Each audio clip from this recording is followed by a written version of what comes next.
Hi, everybody. My name is D. Lisa West, and I'm a dream doula. Hi, everybody. I'm Elle, and I'm a life and relationship coach.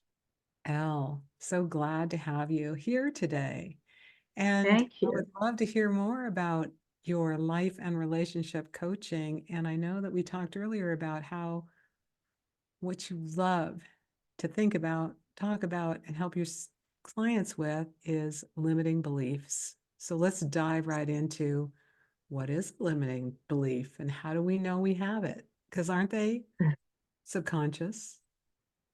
Yes, but I mean, there's steps to get to that point. A lot of people know about it because when they're getting ready to go out or something comes up, and then they say, "Oh, I'm not good enough for this. I can't attract. I'm not good at this part. I'm not best at this." I mean, they just saying that I'm not good at it, that's that limiting belief because I believe that you can do and have anything you want in your life when you actually put your attention to it. And for example, I'll give you an interesting example. I would never, 2 years ago, you would tell me, oh, be on a Zoom or do a video.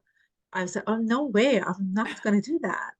And then it's just like I'm on online and videos and I'm Zoom 20, I mean, 5, 6 hours a day. I put videos together. And just because I told myself, you know what, I want to do this, and this is the way to that everything works out right now. And then I had to go through my own steps to get to this place of today that I can be on Zoom, I can do my videos, and so it's a step by step. And it's that if you deep inside, want to do something or have clear something out of your mind, those negative beliefs about yourself, you can do it. It just needs some steps and ways that you can get there. So in your case, I'll just dive deep into your limiting belief. My Wh- case, What were you telling yourself that you where you didn't want to be on video? that I'm not good enough to be on the video, that I don't know. Oh, first of all, I have an accent. Oh, I Second have of an all, accent, so I can't be on video. yes, that I can be on video. What am I going to say? I'm good at one-on-ones most of the time. But when I'm on a video, that means like thousands of people are gonna see my video. So it was just these things in my head and it wasn't. I mean, it didn't come to me like in 2 seconds. I had to really dig deep and understand and go one by one and see where it came from and then what was my assumption about the way that I have been operating about these videos and being seen. So that's Right, that's the part of it, how to be right, seen. Feel comfortable to be seen. Yes, right. And I think for maybe especially for women, being seen is not always safe. yes. So And maybe they don't want to be seen, they don't want to be famous, they don't want to have a bunch of strangers looking at their videos, but really it comes down to what if they see that I'm not good enough? exactly. And it was mainly it was a little bit cultural because I'm originally from Iran. Mhm. And my grandmother used to tell me, oh, good girls will sit here and don't move and don't talk. So I'm a very quiet person naturally because of that background, because of I've been sitting quiet, but that's my nature. So that's part of it too. So I had to go back and really see what do I want as a grown woman today versus that 4 or 5 year old at that Oh, time. that's so Yeah. beautiful. When I was a kid, I was taught um, if I couldn't say anything nice, I shouldn't say anything at all. That was Mm. a mantra my mother would say. If you can't say anything nice, don't say anything at all. And then she said, Mm. things are different now, honey. But when I was a kid, children should be seen but not heard. So they Yeah, were supposed to just be quiet and sit by themselves and not make a fuss, right? So yeah. we both So got that. your mother and my grandmother were in the same. They were in the same boat. Like women just get along, go along, and that might be great for the men in our lives, but it's not so great for the women. Yeah, I mean, it took me a while to be knowing to know that I never was able to actually verbalize my own needs, and that's what I talk and help my clients to really go deep and see what do they need, what do they want, because we just push it so much down there that it's like peeling onion to find out exactly what your needs are, because we haven't even kind of explored it. We never asked ourselves, what do you need? What do you need right now? Right. And as a woman who might have just thought she shouldn't be seen or heard and she should just get along with everybody, how do they even know what they need or what they want? And then when it bubbles up, do they deserve it? Exactly. Right. So that's probably Exactly. another part of you uncovering hidden beliefs. And the beliefs might be, I'm not good enough. And so what do you want? Well, I can't have that because I'm not good enough, right? Yeah. Yeah. Mm. Yeah. Wow. Yeah, I mean, the other part of it is that I think it's very common that people think that, okay, if I have uh, the job, the money that comes in, that I'm satisfied, so that part of me, it's okay. But if I'm not in a relationship that, belongs to my heart, then okay, I have this, but I don't have that. But I believe you can have it all. Just have to really, really, again, dig deep and see where was it where what happened and why you think that you can have this one, but you cannot have that one. Yes. So for most of your clients that you're helping, they probably have some success in some part of their lives or they wouldn't find you. And Exactly. there's a So I've yeah. what happened to me was I'm a have been an entrepreneur for past, I don't know, 25, 30 years since I was in my late 20s. I always had my own companies. I built them from scratch and I sold them. And, I saw another idea. And then I built another company. But in my relationships, in my love life, I was never successful. So that's part of the reason why I became a relationship coach, because I realized that why wasn't I successful? Because I never had that self-discovery, self-knowing of what my needs are and being able to verbalize it lovingly and effectively to people around me. Yes. Yes. And so do some people come to you and they say, I don't have a love relationship because there just aren't any good men in the world. Yes. Um, or, they're all married, or men are mean, or men cheat, or whatever all those would be limiting beliefs about how the world works. Because uh, as a woman told me when I was much younger, if you want to get married, you can get married. I mean, look around you. There are women who are not as smart as you, not as pretty as you, not as nice as you, that are happily married. And I was like, yeah, you're right. So if you want to be in a beautiful love relationship and you believe you can have it, then there's a partner for you out there looking for the same thing you are, right?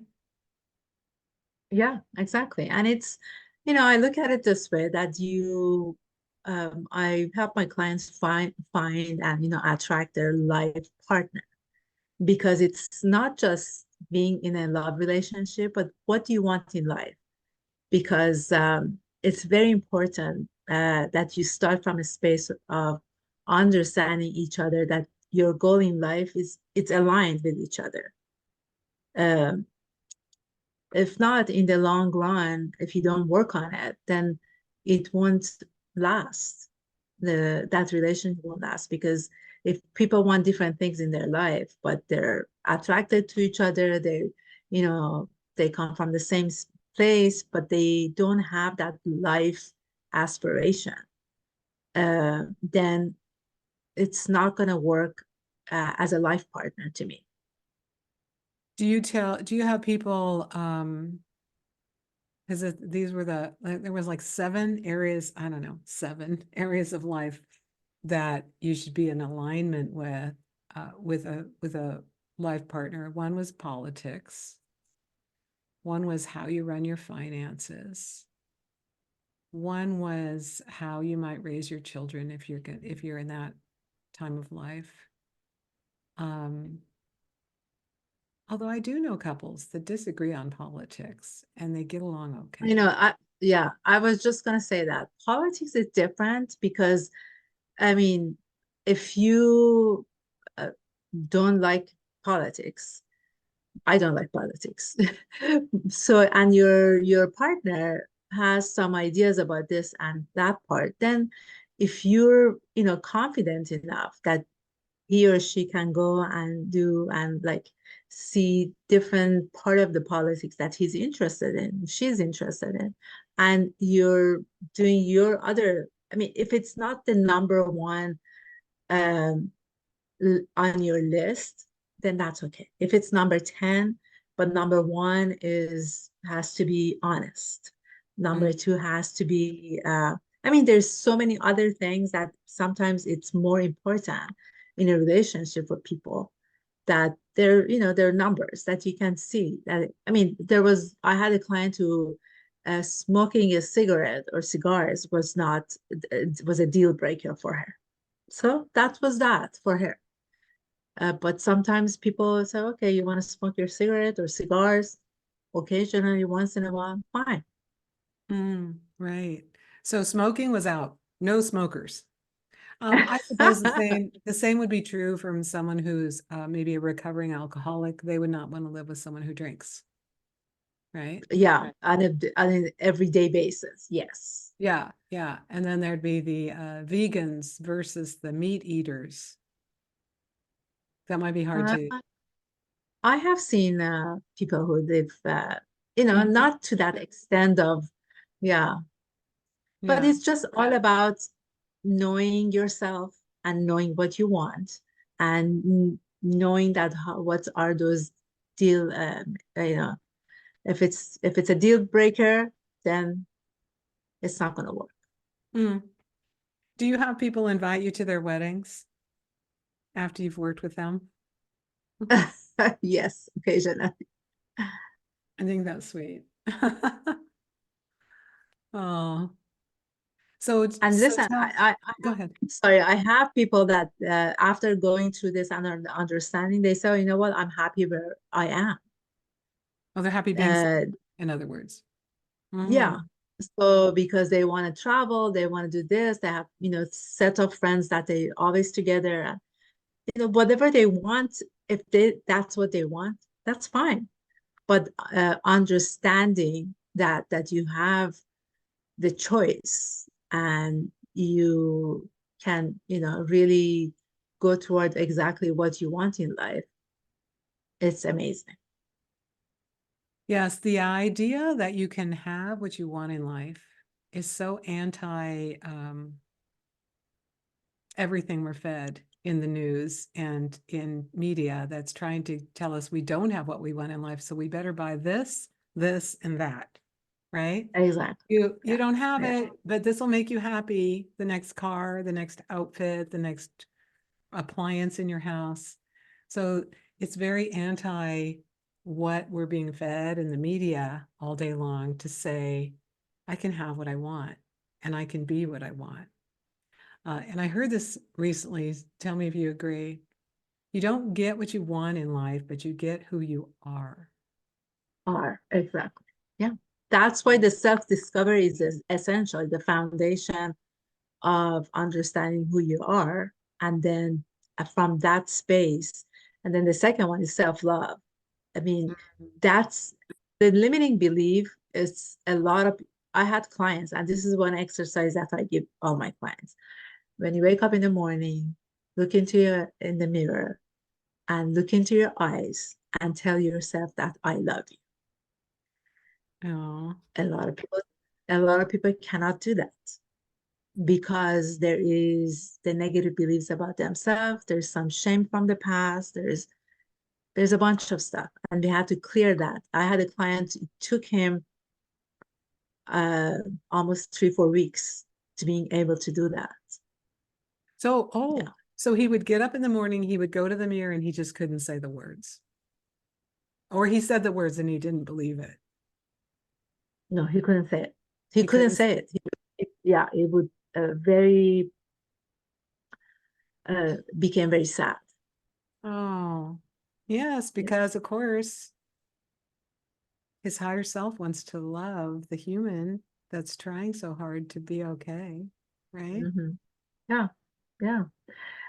And it's just because of that part of, the childhood, the caregivers, or whatever incident that happened in that past that make you believe that you're not lovable, that you do. I mean, basically, if you don't love yourself, that means you're not lovable. Yeah. Well, and that comes down, I think, to the basic belief that almost every human has is that they're not enough. They're Not not enough. enoughness is Yes. they're flawed. They can't you can't love what's you can't love yourself because you're not lovable. You can't do the thing because you're not good enough. You're not enough, which Mhm. is so sad Yeah. because we're all, as Marianne Williamson said, more powerful than we can possibly even believe. And that Yeah. might frighten us more than thinking that we're not enough. It's like have you heard this story? There was a woman many years ago, an older woman, her son was working on the car and the car fell down and crushed him. So she ran outside and some neighbors came. She lifted up the car and they pulled him out from underneath it. And later Wow. on, the news people came and said, "We want to interview you and we want to know what it felt like to lift up a car. You're an old lady." And she said, "I don't want to talk about it." And they said, "What do you mean?" She said, I don't want to talk about it because I don't want to think about all the other things that I never tried Wow. that I could have done." Yeah.